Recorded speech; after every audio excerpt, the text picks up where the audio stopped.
Sonic and the Tales of Deception Story 2. The narration makes a mystery out of the fact that tonight Sonic's really tired when it thinks he usually hates trying to sleep. He dreams of defeating Eggman once and for all, even though he likes when Eggman wreaks havoc because it keeps his life interesting. That's what the Sonic Channel comic said. Eggman had invented a long-range mind control device. That's overpowered. It also reminds me of a story in Archie where a long-range time-freezing ray was used against a bunch of people. These novels are all about making Eggman make the most overpowered stuff ever. Eggman aims the device at, as the novel says, Sonic's home. And he sounds just as petty as Boom Eggman when he says the first phase of his plan is blasting sound waves that make Sonic unable to stay awake. That would have been intimidating if he was about to send killing machines after Sonic. He doesn't even have to mind control anyone. He could just do this to all of his enemies and then send robots after them and win. This makes him look awesome. So much so that these are the kinds of inventions Eggman canonically shouldn't be able to make, because it'd make no sense for him not to win because of them. How can sending sound waves of the right frequency alter someone's brain when the brain doesn't register in long-term memory things that it's not conscious of? This kind of thing might be plausible if you used it against a robot, like General. If General's canon, why didn't he show up in Generations? He's really Emerald, who meant a lot to Sonic. Eggman must have used a magic jewel from an ancient ruin to make this device work. It sure takes a long time to get to the point where Sonic's being mind controlled. It could have had it happen as soon as Sonic woke up from the noise. Why does Eggman think he needs to give Sonic training? Sonic's fought him long enough. He doesn't need training. That would stupid in the issue where he had amnesia and worked for Eggman too. This is an idiot ball to give the heroes enough time to stop them. Eventually, Amy and Knuckles burst into Tails' lab, apparently leaving the Master Emerald unguarded, to tell Tails the beach is under attack. If they were at the beach when it happened, they wouldn't have abandoned it. They wouldn't just have the news on 24/7 in front of their faces just in case. What teenagers always watch the news? That'd be boring and depressing. Eggman must have sent a robot telling them to go to the beach so he could lure them into a trap. Tails' plane blasts the robots with laser cannons from above. Sonic forces the plane into a nosedive with its controls. Somehow Sonic breaks from his trance for a moment and leaves the plane. Just because Amy freaked out but didn't hit him with a hammer. Like she's fine with doing in Sonic Riders. So a Deus Ex Machina saves them instead of logic. It's not even powerful enough to permanently snap him out of it. So why doesn't he immediately go back to them? Somehow Knuckles assumes the worst in Sonic instead of figuring that Eggman brainwashed him. Tails jumps to the conclusion that if they're gonna save Sonic when he's thinking like this, they need to learn how he's thinking by turning to Shadow. Couldn't just hit him with a shrink ray. Of course the writer was too lazy to explain what Shadow was doing in his house when the heroes went up to him, because that would be stressful to figure out.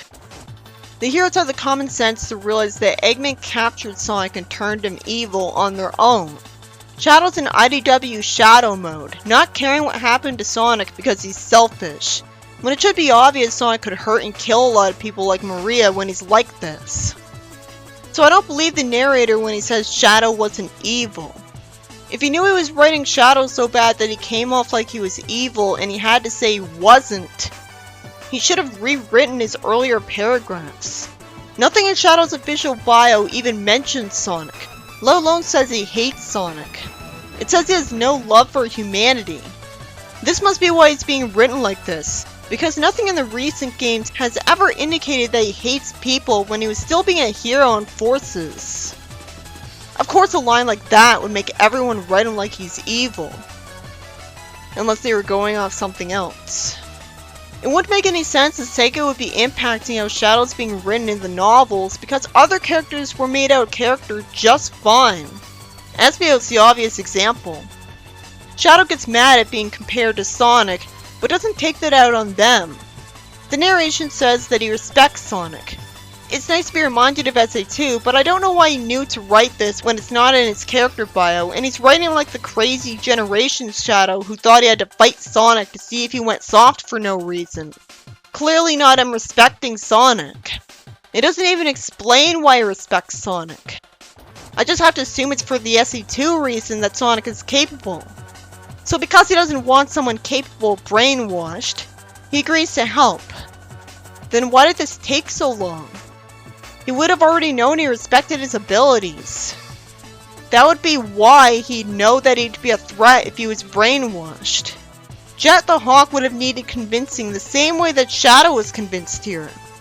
Because he would only ever help if he thought literally the entire world would be destroyed and therefore destroy him.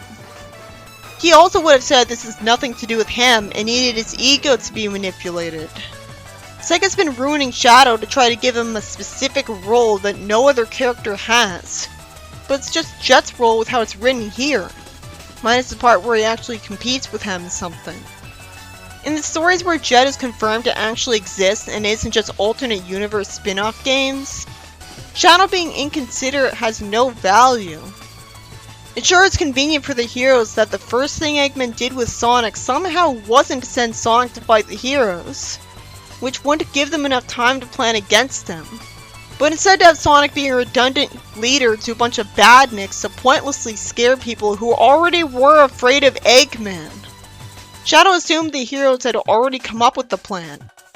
I can understand why, because Tails is supposed to be smart.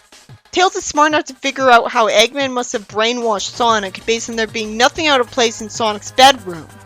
I shouldn't need to say this, but I love that Sonic has his own house and bedroom in this novel, because that actually makes logical sense. Tails doesn't know that subliminal messages don't work in real life. Shadow says that whatever's in Sonic's head would be whatever Eggman's telling him. If Tails already figured out what happened to Sonic, he shouldn't need to be told this. It's looking like Shadow is useless. Tails already has an invention that can blast sound waves of the opposing frequency at Sonic that could use destructive interference to cancel out the brainwashing. Good thing he already had this made when it had no other possible use other than this one he didn't know he'd need. The nice assumption to make is that he did anticipate this, so this is why he made it. Somehow his invention has very limited range even though Eggman's device is long distance. He made a fake Chaos Emerald with the same wavelength and properties. I'm pretty sure he's better at inventing than Eggman. It should have been explained that Eggman made a device that prevented long-distance inventions from curing him. So it had to be at its most powerful by being right in front of him. The story just conveniently ignores that Tails was able to keep up with Sonic when he first saw him, and that's why they became friends. Sure, he's not as fast as him, but Tails is definitely able to get close enough to Sonic, both by running and definitely by flying. He doesn't have to be faster than Sonic. He just has to be fast enough that he's right up to him. So why was this ignored? His speed is still remembered by Sega, right? The writers of these novels would have to have done research or been told by Sega about the characters first to have any idea how to write them. This is so distracting. Why is Tails written to say to Shadow's face that Sonic is faster than him, when Shadow already agreed to stop Sonic? It's just gonna get him mad. An alarm sounds in Tails' lab, echoing throughout his house because there's a robot attack in the heart of the city. The writer's once again too lazy to say the name of the city.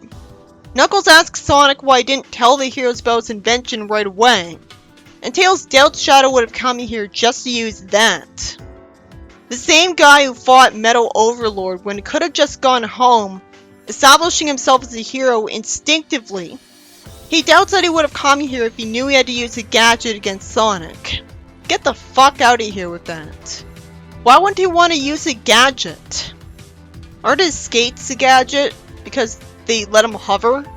It's not like his hover skates are literally a part of his feet. A ray gun is a gadget. And he was fine with using them in Shadow the Hedgehog. So why would Tails think he would look down on using a gadget? Shadow knew Tails made a fake functional Chaos Emerald. He commented on it in SE2. Why would Tails think he looked down on anything he made just because he made it? His age shouldn't be relevant to Shadow when from Shadow's perspective, he hasn't been through more than 2 years of life. Tails is more experienced and mature than Shadow, who also has no apparent reason to know that a kid's brain would behave any differently than his. Why did the sound Eggman was using stop hurting Sonic? Shadow runs over to Sonic, who inconveniently runs away instead of running towards him to attack him and getting immediately cured, when it's not like Sonic to assume that Shadow would definitely win if he let him catch up to him. And one of the robots trips Shadow, making him somehow let go of the device just because of that. I don't let myself let go of something. And Shadow had every reason to be gripping that device really tightly. As for why Shadow doesn't simply freeze time to grab Sonic and fix things right away, I never saw him freeze time without an emerald. He doesn't have one now, and it's just sheer bad luck that the heroes don't have any. And they're too much of a hurry with the robot attack to let Shadow get a bunch of rings and go to a checkpoint. The narration saying "not cool" with a period in between the words was lame. Shadow spends a while looking for the device until Sonic stupidly tells him he's got it, when he logically would have started spin jumping on it right away, just in case. Sonic wonders if it's a weapon, so if he's capable of wondering that, he would have been wondering that all along and definitely would have smashed it. Shadow has the device that makes him faster than Sonic. This tricks Sonic into pressing the button to bring himself back to normal, because he didn't think it could take him. He didn't think it could simply fight him on his own. He thought he had to make himself faster than him so he could run away from him. I'm actually impressed by Shadow here. I can't remember the last time he was actually smart. It was mature of him for once to let go of his ego for a second if it meant saving Sonic. And when is the last time Shadow got to be the one manipulating? The movie forgot that too. Shadow actually asks Sonic if he's okay. I don't know why the writer knew to have him do that now. He hasn't been written like he cares about anyone but himself, and it wasn't like he was told he would be given less of a reward if he got hurt. Shadow's also written to smile, not smirk. So that's nice, as long as he had his eyes half-lidded. I agree it would be weird to see him smile in a way that wasn't half-lidded eyes. It would also be weird to see him sad without half-lidded eyes. If I didn't take issue without an Archie, it must have been because it wasn't meant to be Game Shadow. He didn't go through nearly as much as Game Shadow did, so of course he wouldn't be as emo and angsty from being traumatized. Why was he written properly in one page? The writing properly part disappears when Shadow decides to go home instead of joining on destroying Eggman's stuff, even though I can't imagine Shadow spending his time every day doing anything but smashing Eggman's robots, and only being at home because he's having a meal break. Because we're never told what hobbies he has in a game. Sonic only gets Shadow to not leave by telling him that Eggman could mind control Shadow. Sonic only gets Shadow to not leave by telling him that Eggman could mind control Shadow as well. That doesn't really justify Shadow not going home, because I thought he was going home because he had total faith in Sonic to destroy the machine. Nothing Sonic said changed that.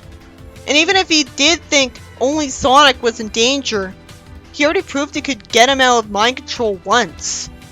And Sonic shouldn't have needed to tell Shadow this because it was obvious. The story ends with the machine getting destroyed uncreatively, and the narration saying that Sonic would never let Shadow know that he was grateful for his help, even though he wasn't too proud to thank Knuckles and admit that he needed his help. And Knuckles has inconvenienced him far more times than Shadow did. So again, Sega doesn't care about the nitty-gritty, nitpicky details of their mascot's character. But they care enough to write a detailed bunch of bullshit on Shadow's character for the writer to follow. But they didn't care enough about that betrayal to have it be the one used in the recent games. It's like Sega was trying to sabotage Shadow and IDW in the novels, and the only thing they have in common is that they weren't from Japan. So that has to be it. This is so confusing. This story by Jake Black was about Sonic getting brainwashed by Eggman by a long-distance sonic wave machine. An insanely overpowered, awesome invention that there's no reason given for why it couldn't just rebuild and use again, but have Tails' invention destroyed first. Eggman would have won if he was this competent in the games. Unfortunately, the story got ruined by its arbitrary insistence on having the evil IDW Shadow in it, with the bullshit excuse that Tails can only make a short-distance sonic wave machine that does nearly the exact same thing as Eggman's, even though he's supposed to be smarter than him. And he doesn't even need someone to be faster than Sonic, or just as fast as Sonic. Tails can get close enough to him in Sonic Adventure. How could someone know Tails is an inventor and not also read that about him? It being different from the source material alone made something bad, then the Shrek movies and the Harry Potter movies would be the worst things ever made. There's nothing good about intentionally ignoring that detail. It's a fact that it's objectively terrible because it's different, by making a character less competent and less good, without there being any sort of justification at the foundation of the series itself for the latter. This isn't the same guy who chose to fight Metal Overlord with no explanation, and told Sonic, "You've got this, Sonic," in Generations. If he was, he wouldn't have needed to be convinced to fight Sonic. This is a Shadow android. This writer isn't used to writing Shadow a different way, so it was constantly distracting that Shadow is written wrong here, but not in the recent games, which Sega would have the most control over ever because they're games. And for a story called Fighting Shadow, that was a boring lie because there wasn't any actual hitting involved.